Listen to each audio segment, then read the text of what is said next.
السلام علیکم ناظرین، میں ہوں کرن ناز، جس کے تابع دشت و دریا و سمندر ہو، زمین جس کے حکم کی پابند ہو، چرند و پرند، جانور و درخت سبھی جس کے تابع دار ہوں، زمین پہ جو خدا کا نائب ہو، جو مسجود ملائک ہو، تمام مخلوقات میں سب سے افضل و اعلیٰ ہو، اسے انسان کہتے ہیں۔ یہ کتابوں میں پڑھا، علماء کرام سے سنا، لیکن جس نے صحرا و سمندر پر حکمرانی کر کے دکھائی، جس کے حکم پر لرزتی زمین ٹھہر گئی، سوکھا دریا جس کے خط سے جاری ہو گیا، جس کی چادر سے دہکتی آگ ٹھنڈی ہو گئی، جس کا واسطہ دے کر مجاہدین نے دریائے دجلہ میں گھوڑے دوڑا دیے، جو ممبر پر بیٹھ کر کوسوں دور کے حالات دیکھ لے، جو کہے یا ساریت الجبل اور ساریہ سن لیں، حکم پر عمل کریں اور فتح یاب ہوں، اسے کامل مکمل اکمل مراد نبی داماد علی شہید ممبر و محراب امیر المومنین خلیفہ دوم امام عادل فاروق اعظم سابقین الاولین عشرہ مبشرہ کے بزم نشین محدث قرآن فاتح روم و ایران حضرت عمر فاروق رضی اللہ تعالیٰ عنہ کہتے ہیں، عالم کا سب سے کامیاب فاتح جس کی شخصیت کفر پر لرزہ برندہ، آج اس عظیم شخصیت کی شہادت کا دن ہے۔ ان کی زندگی ایسی کہ خود رسول خدا نے دامن دعا پھیلا کر مانگا، شہادت حق کی گواہی ایسی کہ فرشتوں نے بھی جشن منایا۔ آپ وہ صحافی جس نے سب سے پہلے اعلانیہ اسلام قبول کیا، آپ ہی کے قبول اسلام پر پہلی بار مسلمانوں نے اعلانیہ نماز ادا کی، آپ نے اعلانیہ ہجرت فرمائی، طواف کعبہ کیا اور کفار کو چیلنج دیا کہ یہ مت سوچنا کہ عمر چھپ گیا ہے یا بھاگ گیا ہے، میں ہجرت کر رہا ہوں، جسے اپنے بچے یتیم اور بیوی کو بیوہ کروانا ہو وہ آ کر مجھے روک لے۔ آپ نے جب اقتدار سنبھالا تو اعلان فرما دیا کہ میری جو بات بھی قابل اعتراض ہو مجھے اس پر سر عام ٹوک دیا جائے۔ آپ نے 22 لاکھ مربع میل پر حکومت کی، آپ نے ریاست مدینہ کو ریاست کی شکل دی، بیت المال قائم کیا، عدالتیں بنائیں، قاضی مقرر کیے، فوجی دفاتر ترتیب دیے، فوجی چھاونیاں قائم کی، جیل خانہ جات اور پولیس کا محکمہ بنایا، مردم شماری کروائی، ملک کی پیمائش کا قاعدہ جاری کیا، نہریں کھدوائیں، رضاکاروں کی تنخواہیں مقرر کی، کوفہ و بصرہ اور قاہرہ جیسے شہر آباد کروائے۔ آج ہمارے حکمران کسی ایک منصوبے کا سنگ بنیاد رکھ دیں تو کریڈٹ لیتے نہیں تھکتے ہیں، لیکن حضرت عمر فاروق رضی اللہ تعالیٰ عنہ نے بغیر کسی ستائش کے کام انجام دیے۔ آج ہم بے نظیر کارڈ اور احساس پروگرام سے غریبوں کی زندگی بدلنے کی باتیں کرتے ہیں۔ آج سے 1400 سال قبل حضرت عمر فاروق رضی اللہ تعالیٰ عنہ گلی کوچوں میں گشت کر کے غریبوں کی خبرگیری کیا کرتے تھے۔ احساس ذمہ داری اتنی تھی کہ فرماتے تھے کہ اگر فرات کے کنارے کتا بھی پیاس سے مر جائے تو اس کی جواب دہی مجھ سے ہوگی۔ آج توشہ خانہ اور لندن کی منی ٹریل مانگنے پر حکمران غصے میں آ جاتے ہیں، اس کو سیاسی انتقام قرار دیتے ہیں، لیکن دور عمر فاروق رضی اللہ تعالیٰ عنہ میں سب مسلمانوں میں بیت المال کا کپڑا تقسیم کیا گیا۔ کپڑا اتنا تھا اس سے طویل القامت شخص کا کرتا نہیں بن سکتا تھا، اور حضرت عمر فاروق رضی اللہ تعالیٰ عنہ دراز قد تھے۔ جب لوگوں نے حضرت عمر فاروق رضی اللہ تعالیٰ عنہ کو اسی کپڑے کا کرتا پہنے ہوئے دیکھا تو کھڑے ہو گئے اور سوالات شروع کر دیے۔ ایسے میں آپ کے صاحبزادے آگے بڑھے اور وضاحت دی کہ میں نے اپنے حصے کا کپڑا اپنے والد کو دیا ہے تو ان کا کرتا بنا ہے۔ وقت کے خلیفہ نے وضاحت پیش کی، لیکن آج اگر ہمارے حکمرانوں سے سوال ہو جائے تو کہتے ہیں پوچھنے والے کی ہمت کیسے ہوئی، پتھراؤ کروا دیتے ہیں، اداروں پر ڈنڈے چلوا دیتے ہیں۔ حضرت عمر فاروق رضی اللہ تعالیٰ عنہ سیاست، امامت، فوجی قیادت کے ہی ماہر نہیں تھے، بلکہ اللہ تعالیٰ نے آپ کے سینے کو نور سے بھر دیا تھا۔ کئی مواقع پر حضور نبی کریم صلی اللہ علیہ وآلہ وسلم آپ سے مشورہ مانگا کرتے تھے، جو مشورہ سیدنا عمر فاروق رضی اللہ تعالیٰ عنہ نے دیا، قرآن کریم کی آیت مبارکہ اسی کی تائید میں نازل ہوئی۔ ازواج مطہرات کے پردے، قیدیان بدر، مقام ابراہیم پر نماز، حرمت شراب، کسی کے گھر میں داخلے سے پہلے اجازت، تطہیر سید عائشہ فاطمہ عائشہ رضی اللہ تعالیٰ عنہ جیسے اہم معاملات میں سیدنا عمر کی رائے، مشورے اور سوچ کے موافق قرآن کریم کی آیات نازل ہوئی۔ علماء و فقہاء کے مطابق تقریباً 25 آیت قرآنی ایسی ہیں جو براہ راست فاروق اعظم کی تائید میں نازل ہوئی ہیں۔ جہاں آپ منافقین کے لیے جلالی تھے وہاں مومنین کے لیے درد مند تھے۔ جس سال عرب میں قحط پڑا تو آپ نے قسم کھائی کہ گوشت یا کوئی اور لذیذ چیز نہیں کھائیں گے، یہاں تک کہ قحط ختم ہو گیا اور پھر خوشحالی آ گئی، لیکن آپ نے پھر بھی یہ چیزیں صرف یہ سوچ کر نہیں کھائیں کہ کہیں ایسا نہ ہو کہ میں تو کھاؤں اور میری رعایا میں سے کسی کو یہ نصیب نہ ہو۔ واللہ کاش کے نام عمر استعمال کر کے حکمرانی کا تاج حاصل کرنے کے خواہش مند ان کی زندگی کے صرف ایک پہلو پر بھی عمل کر لیں تو پاکستان کا نظام تبدیل ہو جائے۔ آج نہیں تو کل یقیناً ایسا ہوگا۔ آج ایک عظیم شہادت کا دن ہے، اس لیے مختصراً شہادت عمر فاروق بھی بیان کر دیتی ہوں کہ نماز فجر کے دوران ایک مجوسی کافر ابو لولو فیروز نے زہر آلود خنجر سے آپ کے شکم مبارک میں 3 وار کیے۔ آپ بے ہوش ہو کر گر گئے اور حضرت عبد الرحمن بن عوف رضی اللہ تعالیٰ عنہ نے نماز مکمل کروائی۔ ظالم ابو لولو نے چاہا کہ کسی طرح مسجد سے باہر نکل کر بھاگ جائے، لیکن نمازیوں کی صفیں دیوار کی طرح حائل تھیں۔ اس نے اور صحابیوں کو زخمی کرنا شروع کر دیا۔ 13 صحابی زخمی ہوئے، جن میں سے 7 شہید ہو گئے۔ اتنے میں نماز ختم ہو گئی اور ابو لولو پکڑا گیا۔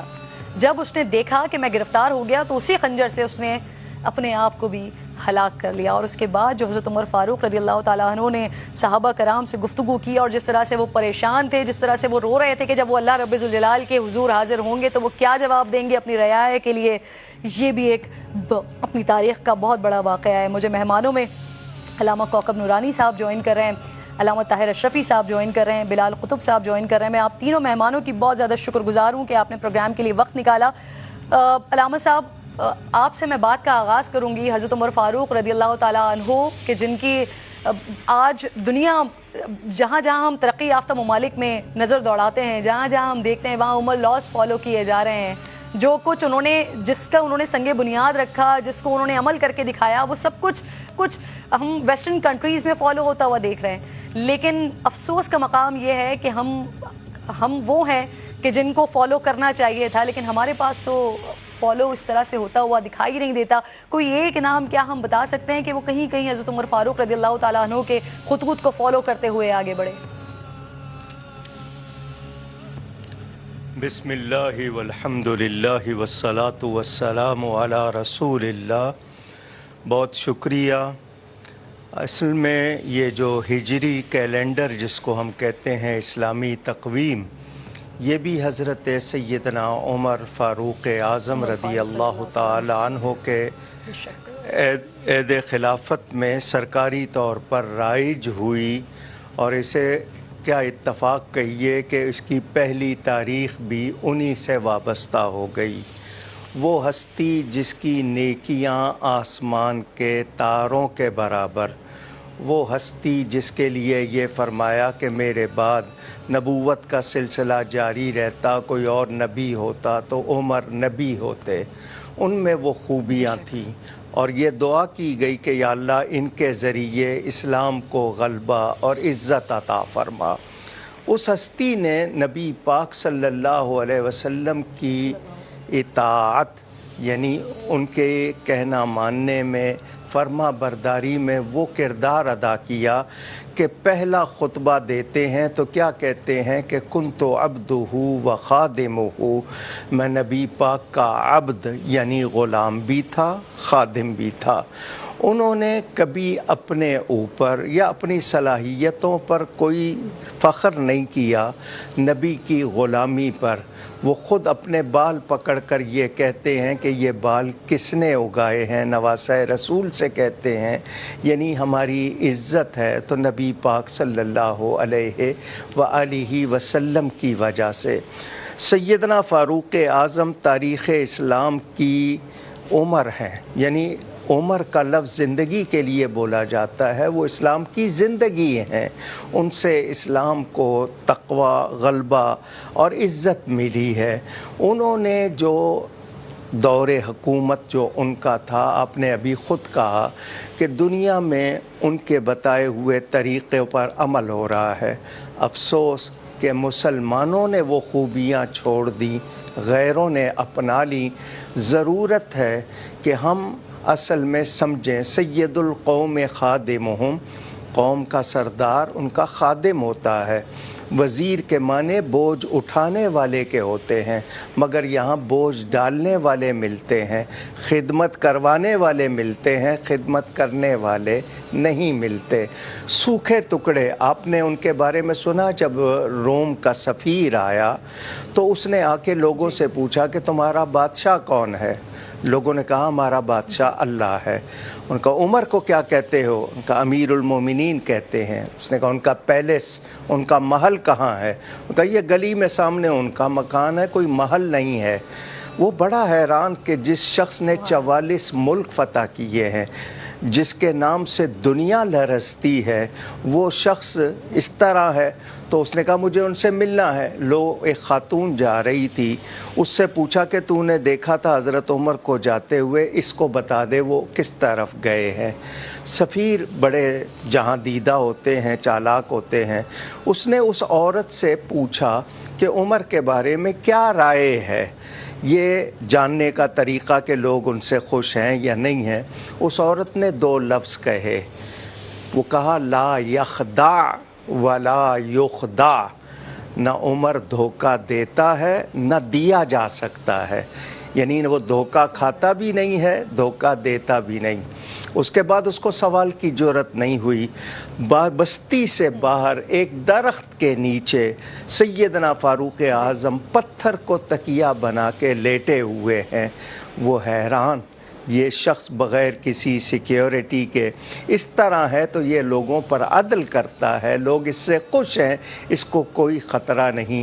وہ قریب گیا, آپ آرام فرما رہے تھے, اچانک آپ کی آنکھ کھلی تو وہ لرزنے لگا. آپ نے اسے بلایا, کیوں گھبراتے ہو؟ میں اس ماں کا بیٹا ہوں جو سوکھے ٹکڑے کھایا کرتی تھی. اس کو آپ نے تسلی دی, اس کو تھوڑا سا قرار آیا. اس نے کہا جی آپ سو رہے تھے لیکن مجھ پہ لرزہ طاری تھا, کیوں؟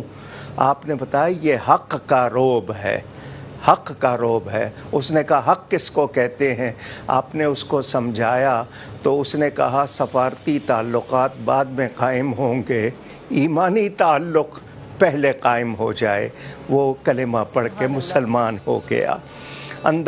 یہ ان کا کردار تھا. بہت خوبصورت بات, ضرورت, بہت خوبصورت بات آپ کی. بالکل آپ درست کہہ رہے ہیں کہ ضرورت اس امر کی ہے کہ یہ ہم اپنے آس پاس ڈھونڈنے, کیونکہ یہ جو ہمارے خلفائے راشدین ہیں انہوں نے جو آقا علیہ الصلوۃ والسلام کی تربیت کو لے کر یہ آگے بڑھے ہیں, تو اب یہ فٹ سٹیپس فالو ہونے چاہیے تھے. لیکن افسوس کا مقام یہ ہے کہ ہمارے اپنے پاس آس پاس ہمیں کوئی ایسی روایات اور ایسی کوئی مثالیں نہیں ملتی ہیں. علامہ صاحب کیا وجہ ہے جب حضرت عمر فاروق رضی اللہ تعالیٰ عنہ کی بات کرتے ہیں؟ ایک بات جی جی جی جی جی ایک بات یہ کہوں, کمپلیٹ کر لیجیے.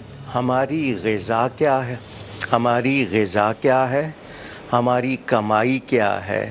جب انسان کی کمائی درست نہیں ہو, غذا درست نہیں ہو, تو پھر اس کو حق کی سمجھ بھی نہیں آتی ہے اور اس کو حق کے لیے تڑپ بھی نہیں ہوتی ہے. سیدنا فاروق اعظم رضی اللہ تعالی عنہ جس طرح مسلمان ہوئے, ابھی آپ نے انٹرو میں کہا کہ فرشتوں نے بھی ان کے ایمان لانے پر خوشی منائی اور حضور نے ان کو مانگا, وہ مراد رسول ہیں. اس ہستی نے غلامی رسول کا حق ادا کیا. آج میرا نبی سے محبت کا دعویٰ ہے, میرا عمل نہیں ہے. یہ ہو سکتا ہے, یہ ہو سکتا ہے کب؟ جب خواہشات پر قابو پائیں. ہم خواہشات کے غلام بن گئے, ہم نے خواہشات پر قابو پانے کی بجائے خواہشات کے حوالے کر دیا. جی کاکر صاحب اجازت دیجیے گا. علامہ طاہر اشرفی صاحب اس بات کو ہی آگے بڑھائیے گا. ایسے ہی ہے, خواہشات کے تابع ہو گئے ہیں تو جن کے جانشین ہونا چاہیے تھا, جن کے فٹ سٹیپس کو فالو کرتے ہوئے آج ہمیں مثالی ہونا چاہیے تھا, مدینہ ثانی کہلاتا ہے. تو یہاں پر وہ ریاست اور ان ریاست کو کے خطوط کو فالو کرتے ہوئے تو کوئی دکھائی نہیں دیتا. حضرت عمر فاروق رضی اللہ تعالیٰ عنہ کی جب بات ہوتی ہے, ان کے عدل انصاف کی بات ہوتی ہے, تو کرتے والا واقعہ یاد آ جاتا ہے, نہر فرات کے کتے کا واقعہ یاد آ جاتا ہے. لیکن اس کے علاوہ, ان واقعات کے علاوہ کبھی فالو کرتے ہوئے تو کسی کو نہیں پایا. سر بسم اللہ الرحمن الرحیم, الحمدللہ رب العالمین, والصلاة والسلام علی خاتم المرسلین وعلی آلہ واصحابہ اجمعین. سب سے پہلے تو آپ کے اس پروگرام کے ذریعے پوری امت کو آج چونکہ نیا ہجری سال جو ہے اس کا آغاز ہوا ہے, تو دعا ہے کہ اللہ تبارک و تعالیٰ اس نئے سال میں امت مسلمہ کے لیے خیر کی اور برکت کی اور رحمت کی جو ہے خبریں وہ عطا فرمائے, اور جو مظلوم انسانیت ہے اس کی رب تعالیٰ مدد فرمائے. فلسطین, کشمیر, جہاں جہاں مظلوم مسلمان ہیں ان پر اپنا کرم فرمائے, اور ہمارے ملک میں بھی خیر و عافیت کے معاملات ہوں. آپ سیدنا عمر بن خطاب رضی اللہ تعالیٰ عنہ کو خراج عقیدت, نذرانہ عقیدت پیش کرنے کے لیے اس وقت جو ہے پروگرام کر رہی ہیں. سچی بات تو یہ ہے کہ اس کائنات کے اندر سارے جو سمندر ہیں وہ سیاہی بن جائیں اور سارے درخت قلم بن جائیں، تو سیدنا عمر بن خطاب کا صرف جو انصاف اور احتساب ہے اس پر ہی گفتگو مکمل نہیں لکھی جا سکتی اور کہی جا سکتی۔ درست آپ دیکھیں خلیفۃ المسلمین ہیں، امیر المؤمنین ہیں، کیسر و کسریٰ آپ کے نام سے کانپتے ہیں، لیکن ایک دن نکلے ہیں باہر بازار جانے کے لیے، کسی کام کے لیے، دھوپ ہے، سر پہ چادر لی ہوئی ہے، دیکھا کہ ایک غلام جو ہے وہ گدھے پہ بیٹھ کے جا رہا ہے۔ اس نے اس کو کہا مجھے ساتھ بٹھا لو، تو وہ اتر گیا نیچے۔ اس نے کہا امیر المومنین آپ بیٹھے، میں اس کو چلاتا ہوں۔ کہا نہیں، تم وہیں بیٹھو گے جہاں بیٹھے ہوئے ہو، یعنی تم آگے بیٹھو گے، میں تمہارے پیچھے بیٹھوں گا۔ اس نے کہا یہ کیسے ممکن ہے؟ انہوں نے کہا یہ اسی صورت میں ممکن ہے، میں تمہارے ساتھ بیٹھوں۔ بدقسمتی یہ ہے کہ ہم نام لیتے ہیں سیدنا عمر کا، ہم بات کرتے ہیں خلافت راشدہ کے نظام کی، ہم بات کرتے ہیں مدینہ منورہ کی طرز کی ریاست کی، لیکن 57 اسلامی ممالک میں ماں سوائے سعودی عرب جہاں کچھ حدود اللہ نافذ ہیں، کہیں بھی اللہ کا نظام نہیں ہے، عمر کا نظام نہیں ہے۔ اسکینڈینیوین کنٹریز میں گریٹ عمر لا موجود ہے۔ برطانیہ کہتا ہے کہ ہم نے اپنا لا گریٹ عمر سے بہت کچھ اس میں سیکھا ہے، لیکن جو گریٹ عمر کے ماننے والے ہیں وہ انہوں نے کچھ نہیں سیکھا۔ ہمارا ملک بھی لا الہ الا اللہ کی بنیاد پر قائم ہوا ہے، لیکن مجھے آپ بتائیے کہ جس طرح ایک بدو نے، اللہ نے دو چیزیں دکھائی، میں نے اس دن بلال بھائی کے پروگرام میں بھی عرض کیا تھا کہ اگر آپ اس کو دیکھیں کہ اٹھ کے سوال کر رہا ہے عمر تیرا کرتا کیسے بنا، اللہ نے بتانا تھا کہ عمر کا نظام انصاف و احتساب یہ ہے کہ ایک بدو اٹھ کے سوال کر سکتا ہے، لیکن اللہ کو یہ پسند نہیں ہے کہ جس عمر کی خواہش کے اوپر میں نے قرآن کی آیتیں نازل کی ہیں کوئی اس کے سامنے کھڑا ہو کے بولے۔ تاریخ میں اس بدو کا نام کہیں نہیں ملتا، ہمیں تاریخ میں اس بدو کا نام نہیں ملتا جس نے سوال کیا تھا، لیکن عمر نے کہا میرا بیٹا میرا جواب دے گا۔ پھر اسی طرح آپ دیکھیں فلسطین، جب یہ الاقصی فلسطین فتح ہوتا ہے اور آپ جاتے ہیں وہاں پر، تو لوگوں کا تو یہی خیال تھا کہ بڑے لاؤ لشکر سے آئیں گے، لیکن اب یہ بات کر رہے ہیں یروشلم والے کہ یہ جو سوار ہے یہ امیر المؤمنین ہے یا یہ جو نیچے ہے یہ امیر المؤمنین ہے۔ تو پتہ چلا کہ جس نے سواری کی رکاب ہاتھ میں پکڑی ہوئی ہے وہ امیر المؤمنین ہے، اور جو سواری پہ بیٹھا ہوا ہے وہ اس کا غلام ہے۔ آج ہم یہ باتیں کرتے ہیں، لیکن کیا ہمارے نظام میں کوئی اتنی قوت طاقت رکھتا ہے کہ طاقتور لوگوں سے پوچھ سکے؟ آپ جو چھوٹے سے چھوٹا لیول کا آدمی ہے اس سے آپ نہیں پوچھ سکتے۔ پھر وہ جو واقعہ ہم سناتے ہیں، اور بچوں کو بھی یہ یاد ہے کہ وہ اماں کے بچے رو رہے تھے اور وہاں سے سیدنا عمر گزرے اور پھر غلہ لے کر آئے، تو آپ کے ساتھ جو آپ کا ساتھی تھا اس نے کہا یہ بوری میں اٹھاتا ہوں۔ کہا کیا قیامت کے دن بھی میرا بوجھ اٹھاؤ گے؟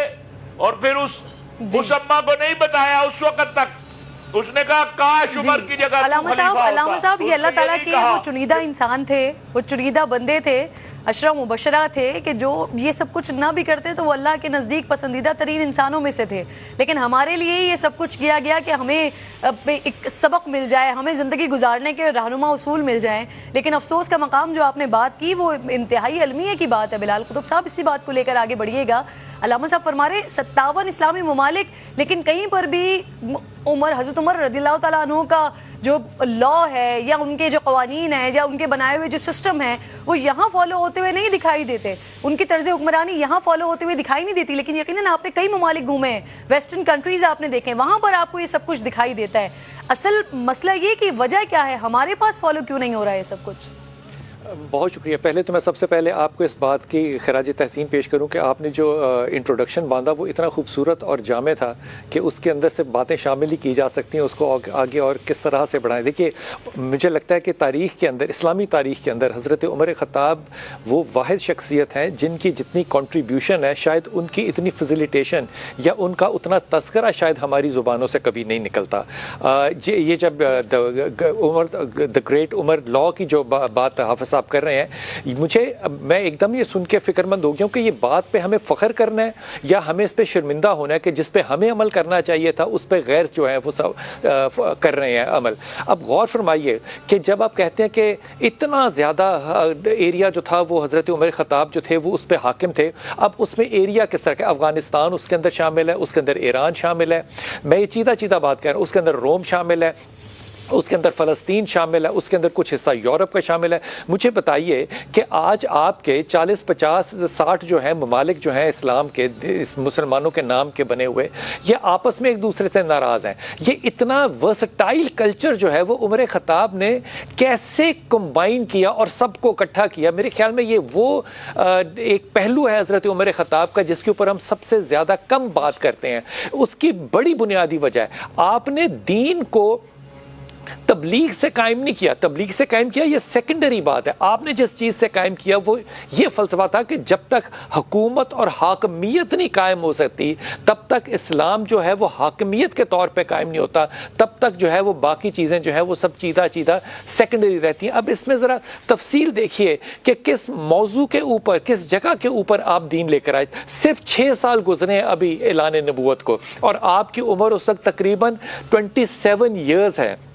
الڑ جوانی کے اندر آپ نے ایک دفعہ فرمایا کہ میں نے ایک دفعہ خانہ کعبہ میں رسول پاک صلی اللہ علیہ وسلم کو تلاوت کر کے دیکھا تو میرے پہ ایک غنودگی شامل ہو گئی، اور میں اس فکر کے اندر، میں یہاں لفظ ڈپریشن استعمال نہیں کرنا چاہتا، وہ طاری ہو گئی کہ میں سوچ میں پڑ گیا کہ کیا ہوا۔ اب یہاں پہ کردار دیکھیے، ایک طرف حاکمیت اسلام کی قائم کرنے کا جو کردار ہے حضرت عمر خطاب کا، اور دوسری طرف جو ذاتی کردار ہے اس کی ذرا نستعلیق دیکھیے کیا ہے کہ آپ کی چچا زاد بہن جو حضرت عاتقہ ہیں، انہوں نے بحرین سے آیا ہوا عطر جو ہے اس کو بانٹنے کے لیے کہا کہ میں بانٹتی ہوں، حصے بانٹتی ہوں، تو آپ نے کہا نہیں، یہ فلانا ملازم جو ہے یہ وہ کرے گا۔ تو کہا میں کیوں نہیں کر سکتی؟ کہا کیونکہ تمہارے ہاتھ کو جو وہ خوشبو لگے گی وہ روز قیامت زائد ہوگی۔ اب اتنا نستعلیق انصاف جو ہے آپ فرمائیے کہ وہ آپ اور کہاں پہ کس جگہ پہ لے کر جائیں گے دلیل کے لیے۔ لیکن دوسری طرف دیکھیے کہ آپ کے زندگی کے فیصلے جو تھے وہ کردار پہ بیس تھے۔ وہ عورت جو کہ دودھ میں پانی ڈالنے سے اپنی ماں کو منع کر رہی تھی وہ آپ کی بہو بنی، لیکن دوسری طرف اس بات کو آگے لے کر جا کے دیکھیے حضرت عمر بن عبدالعزیز کی وہ نانی بنی۔ سو وہ جو کردار تھا وہ خاندانی طور کے اوپر وہ اسلام کے اندر کس طرح انہوں نے کام کیا۔ اب تیسری چیز دیکھیے، جب اپنی بہن سیدہ فاطمہ کے گھر یہ گئے ہیں اور وہاں پہ آپ کے بہنوئی جو تھے حضرت سعید بن زید جو ہے ان کے ساتھ آپ کا جھگڑا ہوا یا آپ کے ساتھ تلخ کلامی ہوئی، تو بہن نے کہا کہ بھائی قرآن آپ کو پڑھنے نہیں دوں گی جب تک کہ تم پاک نہیں ہو جاتے۔ اس نے درخواست کی تھی وضو کرنے کی، آپ نے وضو نہیں کیا، آپ غسل کر کے آئے اور پڑھا۔ یہ وہ کردار کی جو سازگاری ہے یہ دین لانے سے پہلے اس کردار کے اندر نظر آتی ہے، اور جب دین آ جاتا ہے تو پھر آپ کو حاکمیت نظر آتی ہے۔ جی کو ہم لے کر آگے بڑھیں گے۔ حضرت عمر فاروق رضی اللہ تعالیٰ عنہ کے سیاسی پہلو پر مسلسل بات ہوتی ہے، جنگ میں جو ان کا کردار رہا، جنگوں میں 28 لاکھ مربع میل فتح کیا، اس پر بہت زیادہ بات ہوتی ہے۔ آج ان کے روحانی پہلو پر علماء کرام ساتھ موجود ہیں، ان سے بات کریں گے۔ ایک چھوٹا سا بریک لیجئے، بریک کے بعد واپس آتے ہیں۔ Welcome back once again. جی، خودی کو کر بلند اتنا کہ ہر تقدیر سے پہلے خدا بندے سے خود پوچھے بتا تیری رضا کیا ہے۔ علامہ اقبال رحمۃ اللہ علیہ کا یہ شعر حضرت عمر فاروق رضی اللہ تعالیٰ عنہ کی ذات ہے، اس کی تشریح ان کی ذات ہے کہ جہاں پر حضرت عمر فاروق رضی اللہ تعالیٰ عنہ نے جو خواہش کی، جو ان کی رائے تھی، یا جو آقا علیہ الصلوۃ والسلام ان سے مشورے لیا کرتے تھے، وہ کبھی ہمیں قرآنی آیات میں اللہ رب ذوالجلال کے حکم کی صورت میں نظر آئیں تو کبھی شہادتوں کی صورت میں نظر آئیں۔ اسی سے بات کا دوبارہ سے آغاز کرتے ہیں۔ کوکب نورانی صاحب، آپ سے آغاز کرتی ہوں، یہ روحانیت کا وہ لیول اور یہ اللہ اور بندے کا وہ کنیکشن کہ حضرت عمر فاروق رضی اللہ تعالیٰ عنہ نے جو مشورے دیے، جن آراء کا اظہار ان کی جانب سے کیا گیا، وہ اللہ رب ذوالجلال کی جانب سے قرآن کریم میں وہ حکم کی صورت میں نازل ہوا، کہیں شہادتوں کی صورت میں نازل ہوا۔ جی، پہلی ایک بات کرنا چاہتا ہوں کہ ساری دنیا کے سمندر سیاہی بن جائیں، سارے درخت قلم بن جائیں، زمین و آسمان صفحات کاغذ بن جائیں، تو تعریف کے حوالے سے یہ بات صرف اللہ تعالیٰ کے لیے ہے، کسی اور کے لیے نہیں ہے۔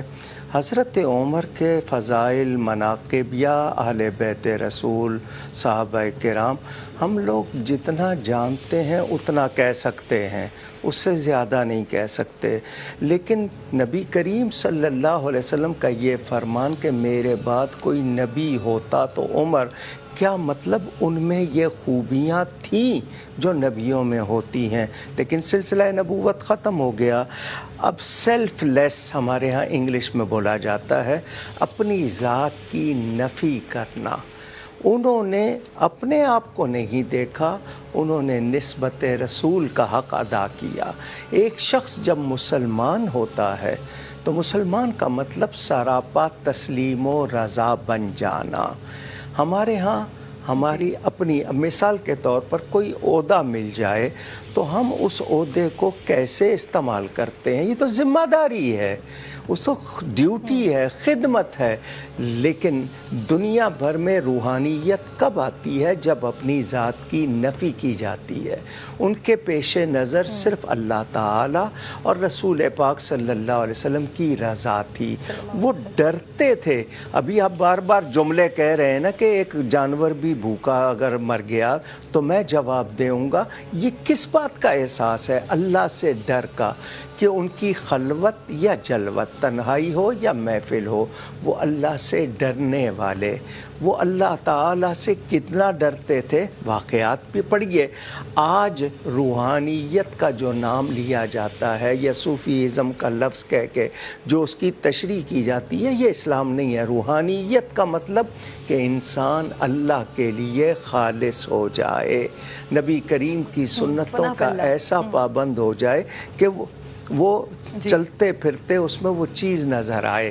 حضرت عمر کا نام لیں گے ہم، ان پر فخر کرتے رہیں گے. وہ دن کب آئے گا جب ان کی پیروی کریں گے؟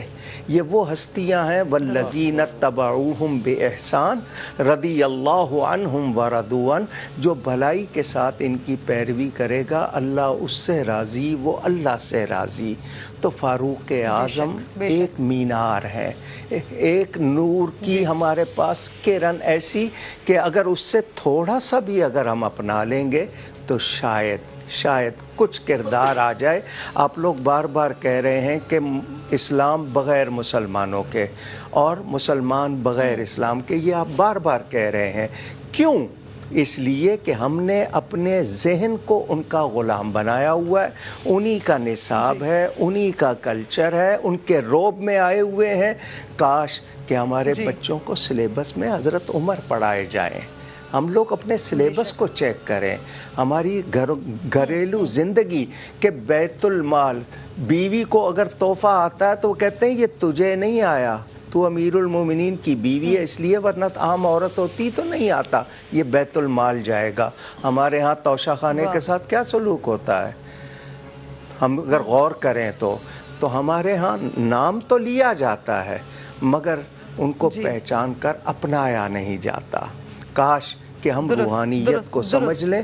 آج غوث اعظم داتا صاحب کا نام کیوں زندہ ہے، اس پہ غور کریں.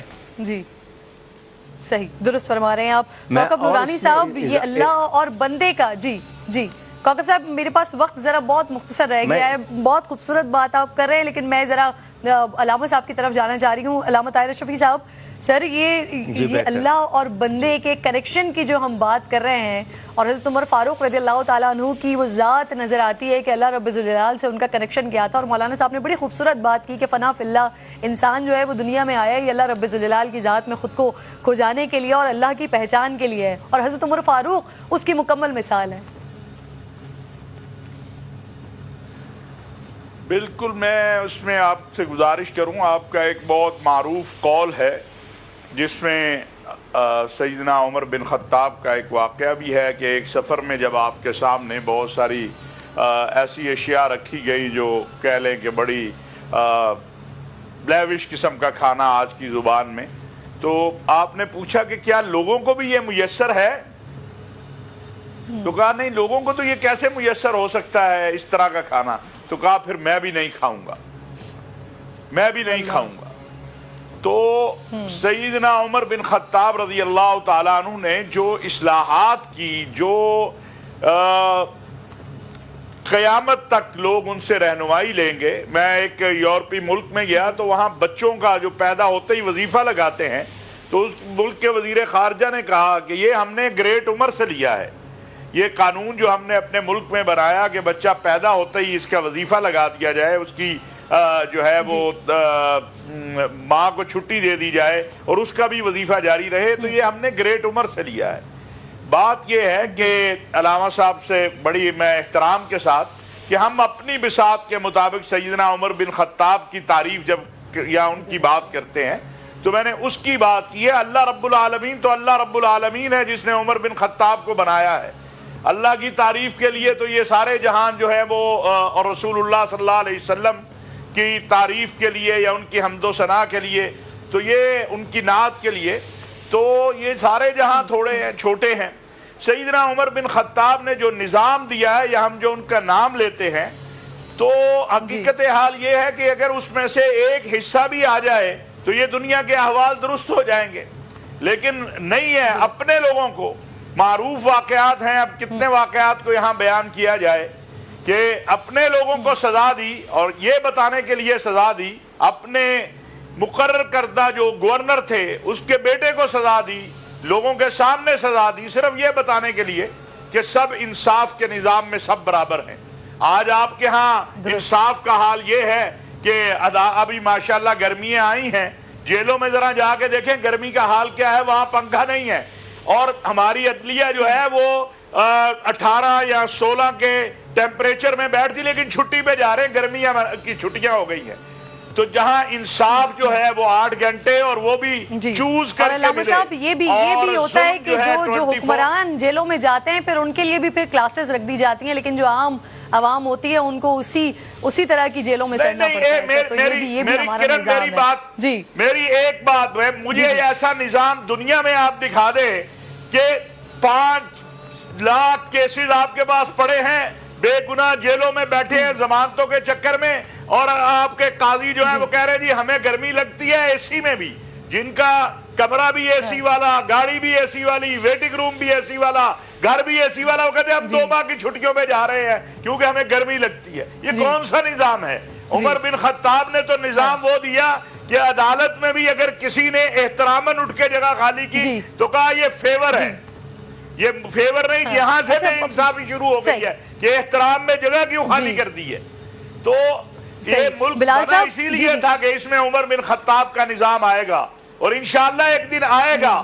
ہم آپ کو مبارک ہے، آپ نے یہ پروگرام اور آج کے دن کی نسبت سے یہ قوم کو ہمیں بتانا چاہیے۔ بالکل علامہ صاحب نے درست کہا، پچھلے دور حکومت میں یہ چیزیں ہوئی ہیں، نصاب میں خلفائے راشدین کا، اور اللہ تعالیٰ نے اس میں مجھے توفیق دی ہے، کچھ حصہ ہم نے بھی محنت کی ہے، خلفائے راشدین کا، اہل بیت کا، اصحاب رسول کا ذکر آیا ہے، لیکن ہمارے بچوں کو معلوم ہونا چاہیے اور یہ مزید زیادہ ہونا چاہیے۔ اور علامہ صاحب یہ ہر طرف سے ہونا چاہیے، ممبر سے بھی ہوتا ہے، ہماری طرف سے بھی ہونا چاہیے، ہر طرف سے ہونا چاہیے کہ ہماری جو آئیڈیلائز کرنے کے لیے پرسنالٹیز ہیں وہ بیسکلی یہ ہیں کہ جن کے نقش قدم پر ہمیں چلنا چاہیے۔ بلال بھائی یہ جو میں بات کر رہی تھی بندے اور اللہ کے کنیکشن کے حوالے سے، پلیز اس پر کچھ فرمائیے گا۔ بہت شکریہ۔ دیکھیے سب سے پہلے تو جب ہم بات کرتے ہیں کہ حضرت عمر خطاب کا نظام جو ہے وہ قائم ہونے کے لیے آیا اور یہی پاکستان میں قائم ہونا چاہیے، تو مجھے اس بات پہ بڑی شرم آتی ہے کہ تقریباً 539 یا 537 احادیث جو ہیں وہ بخاری اور مسلم میں یا باقی کتابوں میں ملا کر ہیں، 26 حدیثیں ایسی ہیں جو کہ بخاری اور مسلم دونوں میں کامن ہیں، لیکن اس کے باوجود ہم جب حدیثیں کوٹ کرنے لگتے ہیں تو ہم حضرت عمر خطاب سے حدیث کوٹ کرتے ہوئے پتہ نہیں کیوں پیچھے رہ جاتے ہیں۔ میں عمر خطاب کی جو روحانیت ہے اس کو 2 پہلوؤں سے دیکھتا ہوں۔ دیکھیے آج شب محرم ہے اور اس میں اگر ہم غور کریں تو 2 ہی چیزیں جو ہے وہ سامنے آتی ہیں، ایک حق اور باطل کی جو جنگ ہے اس کے اندر حق کو قائم کرنا، اور دوسرا جو ہے وہ کلیئرٹی آف تھاٹ لینا۔ اب اگر میں پیچھے آؤں حضرت عمر خطاب سے، کربلا سے ہوتا ہوا عمر خطاب تک آؤں تو دونوں چیزیں آپ کو نظر آتی ہیں، قربانی بھی نظر آتی ہے وہ کیسے، اور کلیئرٹی آف تھاٹ کیسے۔ دارالارقم میں آئے ہیں اور کلمہ پڑھنے کے بعد کہتے ہیں رسول پاک صلی اللہ علیہ وسلم یا رسول اللہ کیا ہم حق پر ہیں؟ تو بالکل حق پر ہیں۔ تو کہا پھر ہم چھپ کے کیوں کر رہے ہیں؟ دارالارقم کے دروازے اور کھڑکیاں کس نے کھولے؟ عمر خطاب نے کھولے۔ اور پھر اس کے بعد فاروق کا لقب، ہم تو عمر کو خطاب کے لقب نام سے جانتے ہیں، فاروق کا لقب کب پڑتا ہے؟ جب آپ حضرت حمزہ کے ساتھ 2 لائنیں بنا کے، حضرت حمزہ اگلی لائن میں جا رہے ہیں ننگی تلوار کے ساتھ اور حضرت عمر خطاب پیچھے لائن میں جا رہے ہیں، 2 لائنیں قافلے کے طور پہ یا فوجیوں کے طور پہ جو ہے وہ خانہ کعبہ میں جاتے ہیں اور وہاں پہ جا کے وہ پہلی دفعہ اللہ اکبر کا نعرہ بلند ہوتا ہے اور وہاں پہ نماز ادا کی جاتی ہے. یہ حق کی بات ہے جو عمر خطاب قائم کرتے ہیں اور یہاں پہ قطعی طور پہ خوف نہیں ہے. لیکن دوسری طرف دیکھیے کون شخص ہے جو رسول پاک صلی اللہ علیہ وسلم کے ساتھ ان کی بات کو نہ مانے. صحابہ ایسا کر سکتے ہیں لیکن صحابہ پوچھتے ہیں ہمیشہ یا رسول اللہ یہ وحی ہے یا مشورہ ہے. اب وہ جو صلح حدیبیہ ہے وہاں پہ جو پہلا شخص گیا تھا سہیل بن عمر یا سہیل بن مرو وہ ناکام ہو کے وہاں سے آیا. تو اس کے بعد سب نے فیصلہ کیا کہ حضرت عثمان غنی کو بھیجا جائے کیونکہ ان کے وہاں پہ تعلقات زیادہ ہیں اور ان کی بات کو سنا جائے گا. جب یہ بات حضرت عمر خطاب کو پتہ چلتی ہے تو آپ دیکھیے حضرت عمر کو کہا جاتا ہے کہ آپ جائیے. آپ کہتے ہیں کہ میرا جو قافلہ ہے میرا جو قبیلہ ہے عدی وہ میرا ساتھ نہیں دے گا. اس لیے حضرت عمر خطاب اپنے جگہ حضرت عثمان غنی کو کہتے ہیں کہ آپ جائیے. اب اتنا بڑا مشورہ اپنے آپ کو کاٹ کے دینے والا جو ہے مجھے بتائیے تاریخ اسلام میں آپ کو اس سے زیادہ اس سے بڑی ایڈمنسٹریٹو اور کریکٹر کی انالیسس اور کہاں ملتی ہے. بہت بہت شکریہ بلال قطب صاحب. اتنی خوبصورت یہ گفتگو چل رہی ہے کہ اس کو ختم کرنے کا اس کو اینڈ کرنے کا دل نہیں جا رہا ہے لیکن وقت اپنے اختتام کو پہنچ گئے. اللہ رب الجلال سے دعا ہے کہ ہماری چھوٹی سی یہ ہمارے نذرانہ عقیدت کی چھوٹی سی کوشش اسے قبول فرمائے اور حضرت عمر فاروق رضی اللہ تعالیٰ عنہ نے جو قوانین سیٹ کیے ہیں ان خطوط پر عمل کرتے ہوئے ہمیں دنیا اور آخرت سنوارنے کی توفیق عطا فرمائے. اپنا خیال رکھیے. انشاءاللہ پروگرام میں اگلے آپ سے ملاقات ہوگی. اللہ نگہبان.